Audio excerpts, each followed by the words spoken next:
Chapter 2. Dwayne was a widower. He lived alone at night in a dream house in Fairchild Heights, which was the most desirable residential area in the city. Every house there cost at least $100,000 to build. Every house was on at least 4 acres of land. Dwayne's only companion at night was a Labrador retriever named Sparky. Sparky could not wag his tail because of an automobile accident many years ago, so he had no way of telling other dogs how friendly he was. He had to fight all the time. His ears were in tatters. He was lumpy with scars. Dwayne had a black servant named Lottie Davis. She cleaned his house every day. Then she cooked his supper and served it. Then she went home. She was descended from slaves. Lottie Davis and Dwayne didn't talk much, even though they liked each other a lot. Dwayne reserved most of his conversation for the dog. He would get down on the floor and roll around with Sparky, and he would say things like, "You and me, Spark," and "How's my old buddy?" and so on.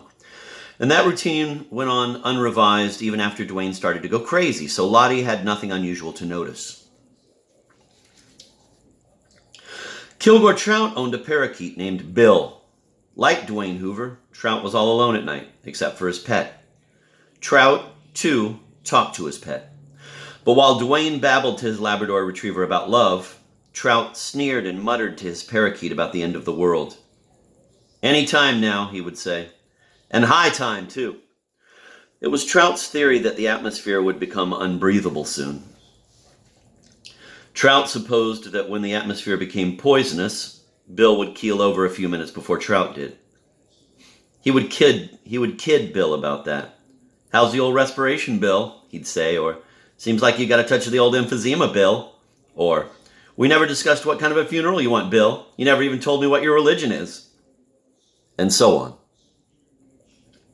He told Bill that humanity deserved to die horribly since it had behaved so cruelly and wastefully on a planet so sweet. "We're all Heliogabalus, Bill," he would say. This was the name of a Roman emperor who had a sculptor make a hollow, life-size iron bowl with a door on it. The door could be locked from the outside. The bowl's mouth was open. That was the only other opening to the outside. Heliogabalus would have a human being put into the bowl through the door, and the door would be locked. Any sounds the human being made in there would come out of the mouth of the bowl. Heliogabalus would have guests in for a nice party with plenty of food and wine and beautiful women and pretty boys. And Heliogabalus would have a servant light kindling. The kindling was under dry firewood, which was under the bowl.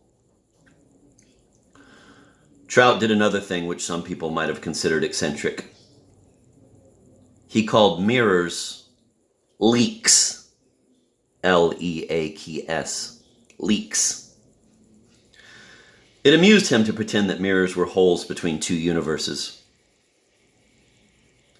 If he saw a child near a mirror, he might wag his finger at a child warningly and say with great solemnity, "Don't get too near that leak. You wouldn't want to wind up in the other universe, would you?" Sometimes nobody would say in his presence, "Excuse me, I have to take a leak."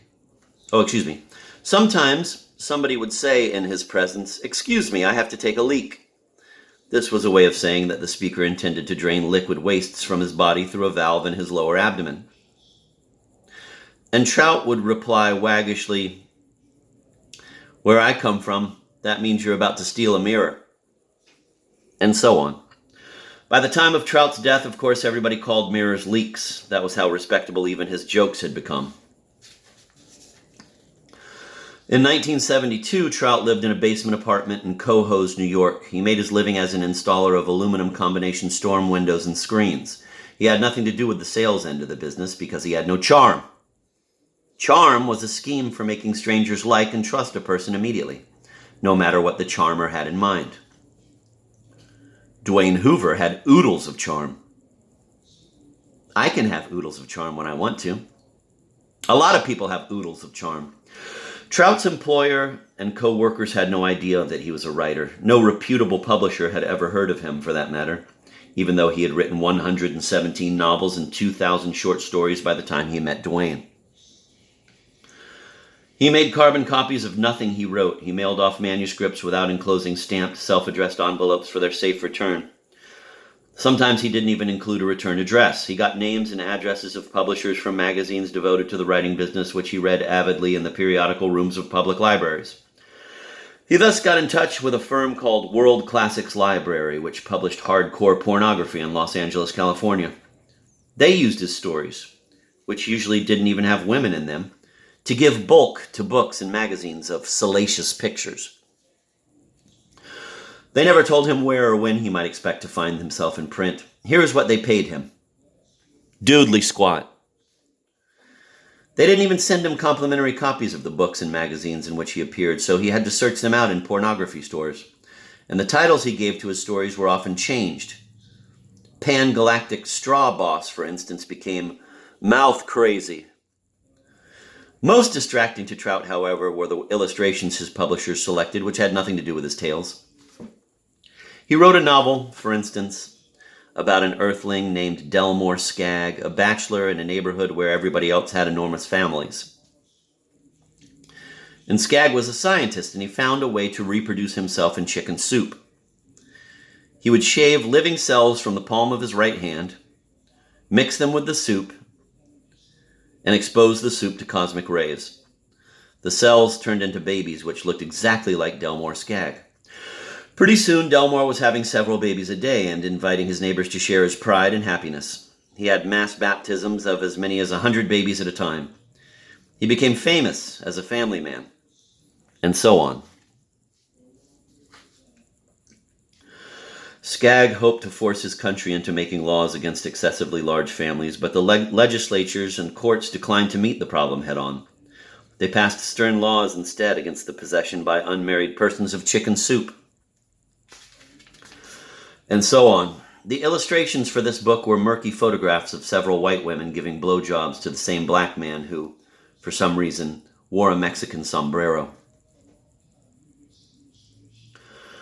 At the time he met Dwayne Hoover, Trout's most widely distributed book was Plague on Wheels.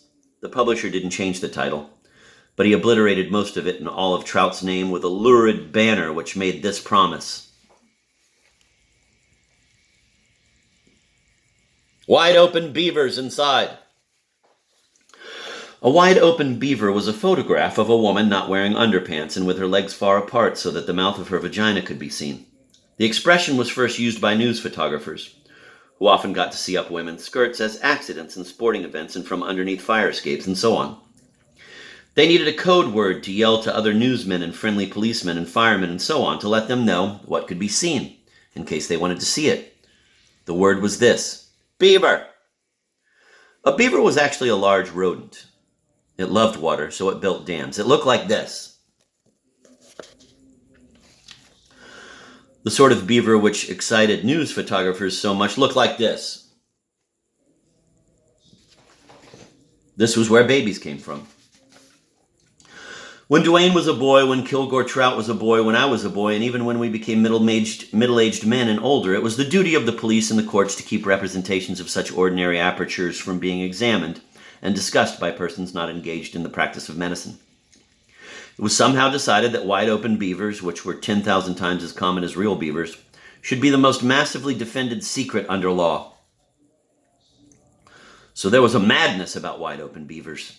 There was also a madness about a soft, weak metal, an element, which had somehow been declared the most desirable of all elements, which was gold. And the madness about wide-open beavers was extended to underpants when Dwayne and Trout and I were boys. Girls concealed their underpants at all costs, and boys tried to see their underpants at all costs. Female underpants look like this.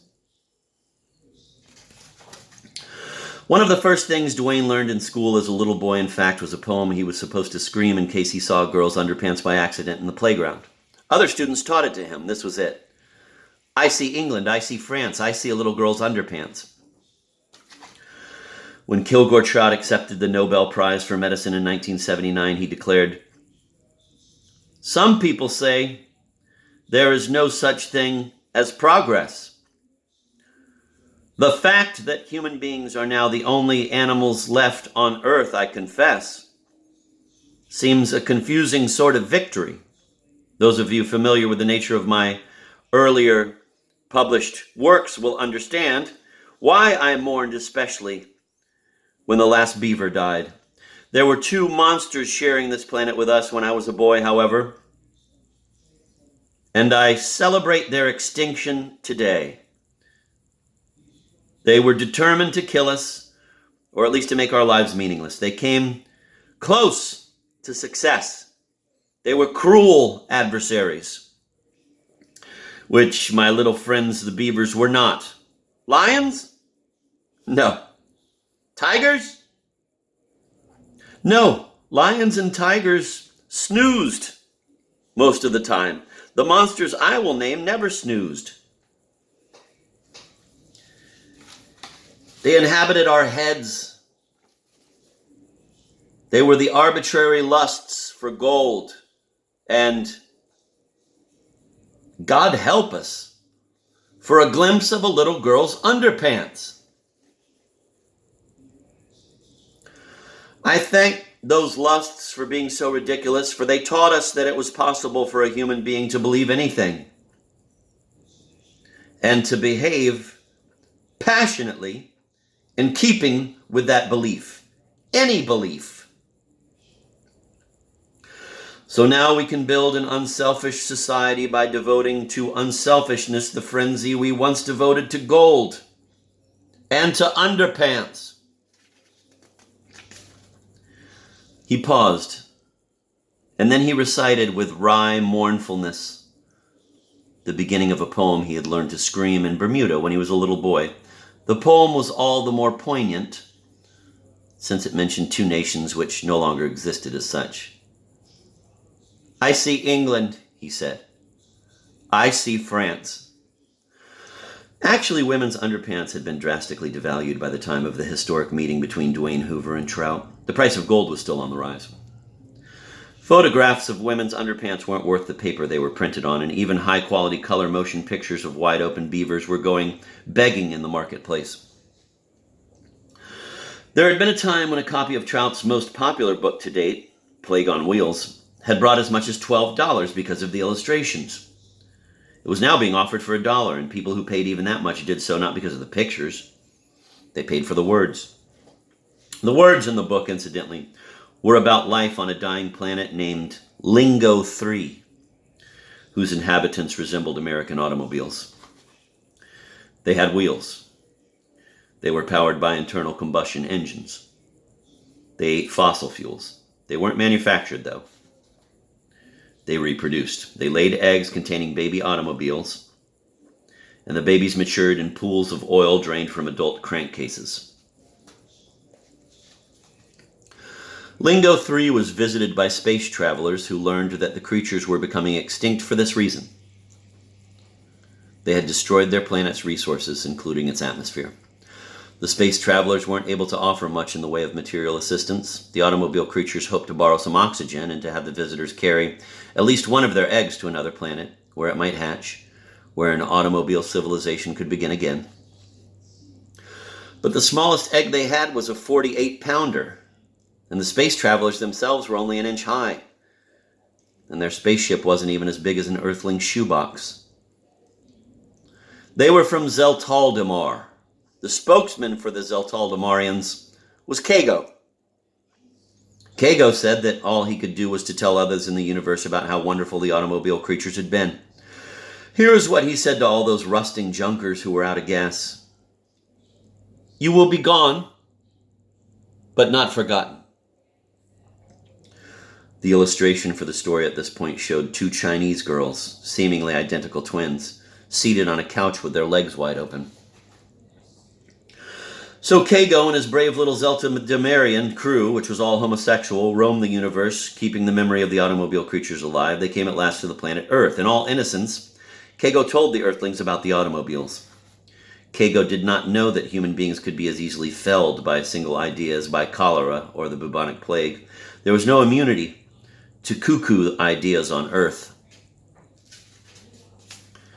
And here, according to Trout, was the reason human beings could not reject ideas because they were bad.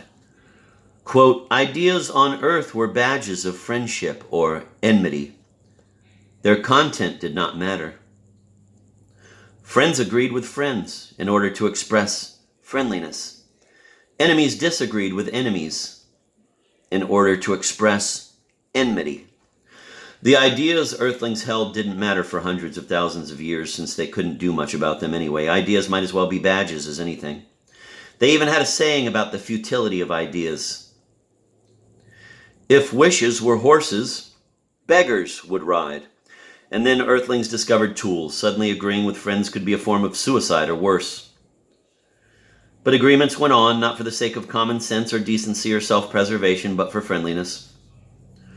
Earthlings went on being friendly when they should have been thinking instead. And even when they built computers to do some thinking for them, they designed them not so much for wisdom as for friendliness. So they were doomed. Homicidal beggars could ride.